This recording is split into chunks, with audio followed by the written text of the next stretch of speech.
The mid-October sun scorched the Redstone Plains, bathing the 200-acre Texas ranch in a relentless golden glare, the lake a shimmering expanse of molten silver rippling under the cloudless sky. Wildflowers clinging to the fringes in defiant bursts of yellow and purple, their petals curling against the dry wind that swept through the swaying grasses, ancient oaks standing tall. Their gnarled branches casting faint shadows across the dusty trails, but at the ranch's heart, near the cattle pens where the air hummed with the lowing of Angus bulls, John Parker, a rugged 54-year-old cowboy in a weathered Stetson, stood rooted to the earth, his boots sinking into the soft dirt, as a convoy of SUVs, pickup trucks, and minivans roared through his gates. Their engines snarling, tires gouging ruts into his land, Karen Voss, the smug head of the Redstone County Events Committee, striding from a garish orange tent with a megaphone in hand. Her platinum bob glinting like a blade, her voice booming over the chaos. "Park here, folks, official Redstone rally lot." John's fists clenching, his hazel eyes blazing beneath the brim. His growl slicing through the honking and shouting. "This is my land. Karen, get the hell off now." Her smirk widening as she waved a dismissive hand. "It's for the community. Parker, deal with it or step aside." Sarah Bennett bursting from the barn, her boots pounding the ground, rifle grip tight, her shout sharp. "They've locked us out of our own gates." Frank Hensley charging from the ridge, shotgun in hand. "They're trespassing." The air crackling with outrage, the lake's serene glow fading into a haze of dust, the wildflowers trembling. Their roots deep in the Texas soil. John had forged Redstone into his sanctuary over a decade, its 160 acres wrapping like a protective embrace around the plains edge. A refuge from the world's clamor, the wind whistling through the oaks, the rhythmic lowing of cattle, the gentle rustle of leaves as daily symphony.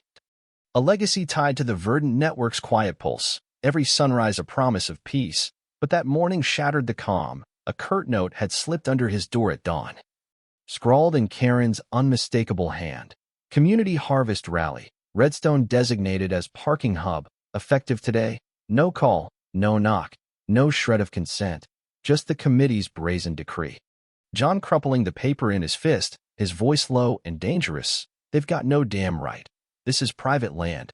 Sarah peering over his shoulder. "They're testing us again. The plains is haven, not their playground." Karen notorious for her overbearing reign, her emails dripping with passive-aggressive barbs, her unasked for edicts piling up like storm clouds. Her committee a self-appointed cabal of so-called community leaders, now daring to invade his private domain with their entitled chaos, the wildflowers trembling in the breeze. The plains stretching wide and unbroken, their roots deep in the Texas soil. Driving up in his battered pickup, the engine rumbling low. John's jaw dropped at the sight, his sanctuary transformed into a chaotic spectacle, dozens of vehicles strewn across his grazing trails like a plague of locusts. Their chrome glinting in the harsh light, a gaudy orange tint staked into his soil, a flapping banner proclaiming, "Welcome to the Redstone Rally, official parking lot." Yellow-vested volunteers waving traffic onward. One, a wiry kid with a clipboard, grinning obliviously, "Park in the back, sir, plenty of space," not recognizing the landowner glaring from the cab. Luxury sedans and mud-splattered pickups grinding deep ruts into his fields, a cheesy sound system blaring polka music from the tent, kids running wild, a nightmare unfolding before his eyes. John's anger surging like a wildfire, his hands gripping the wheel until his knuckles whitened. This wasn't just trespass, it was a violation of everything he'd bled to build. Sarah leaping from the passenger seat. "They've chained the damn gates shut." Karen sauntering over, her heels sinking into the dirt, her voice dripping with false sweetness. "You should be glad.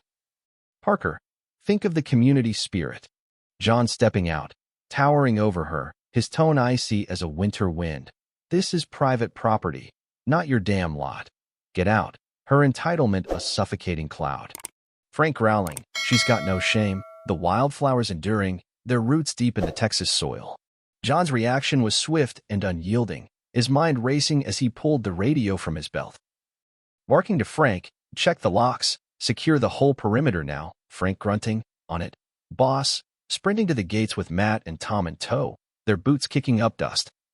Heavy chains rattling as they reinforced every entry, John retreating to the barn, flipping on the remote security system, cameras whirring to life, their lenses glinting. Electric fences humming with a low buzz, motion sensors blinking red, locking Redstone into a fortress. Karen's smirk faltering as the gates clanged shut, her megaphone squawking, "Open these gates." Parker. This is ridiculous. Attendees milling in confusion, their engines idling. John glaring from the barn's shadow. "You overstayed your welcome. Figure it out." His voice a steel blade. Sarah nodding. "They'll learn." John grabbing a worn suitcase from the loft, his hands steady as he packed. A shirt, a pair of jeans, his old flask, booking a flight to Hawaii on his phone. "I've earned my peace. You sort this mess." Driving to the airstrip 20 miles out, boarding a plane as the sun dipped low, the horizon swallowing his truck's dust trail, the wildflowers trembling. Their roots deep in the Texas soil.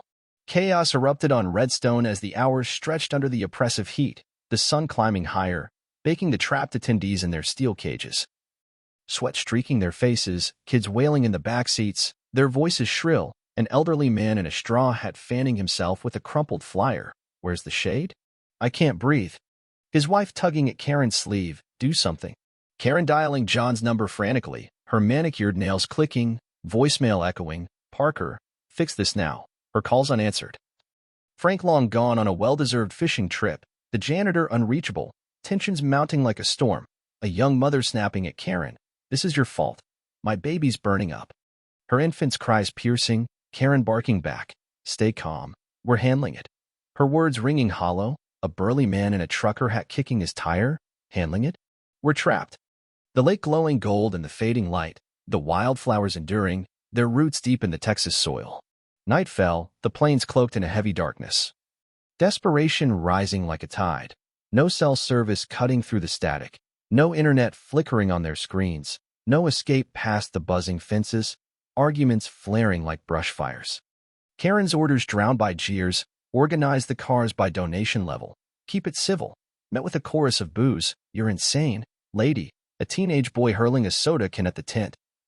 Michelle watching from the ridge with Tessa and Ethan, binoculars in hand. They're falling apart, Tessa whispering. "Good. Nobody messes with Pa." A cow. Dolly, wandering through the chaos. Her bell clanking softly, her calm a stark contrast to the frantic crowd. A symbol of the peace John had fought to protect, attendees turning on Karen. "You lied about this rally." Her authority crumbling like dry clay. John in Hawaii, sipping black coffee by the ocean, the waves crashing steady and sure, the wildflowers trembling, their roots deep in the Texas soil. The turmoil deepened, a fistfight breaking out near the tent, two men wrestling over a spilled cooler, ice scattering, Karen shrieking, "Stop it." Her voice lost. An elderly woman fainting from the heat, her husband pleading, "We need help." No one listening, the committee's volunteers abandoning their posts. "We didn't sign up for this," fleeing to their cars. Karen's desperation peaking, "I'll fix it, just wait."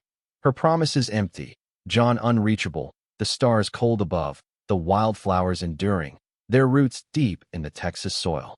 Frank returned at dawn.